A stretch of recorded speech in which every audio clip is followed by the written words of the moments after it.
আজকে ইহুদিদের পণ্য আমাদেরকে বর্জন করতে হবে। অনেক পণ্য ইহুদিদের চলছে, আমার ফিলিস্তিনবাসী ভাইদের মেরে মেরে শেষ করে দিল।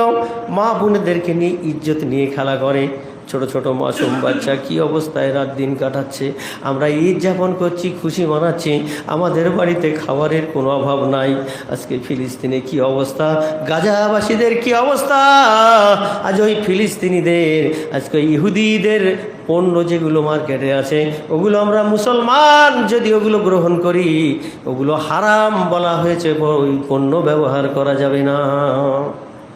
কিন্তু আজকে দেখুন মুসলমানের দোকানগুলোয় গিয়ে স্প্রাইট, থামস আপ, কোকাকোলা সব তার দোকানে আছে, বর্জন করতে পারেনি।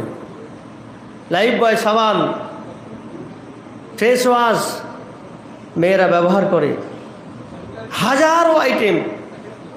বাচ্চারা যে কুরকুরেগুলো খায়, এরকম করে ডাব, সাবান, বিভিন্ন কোয়ালিটির মাল, অত তো মনে রাখা সম্ভব নয়। এগুলো আপনারা একটু ইন্টারনেট সার্চ করে দেখে নেবেন। ওই মালগুলো ইমিডিয়েটলি ওগুলোকে বর্জন করুন, ওই মালগুলো কিনবেন না।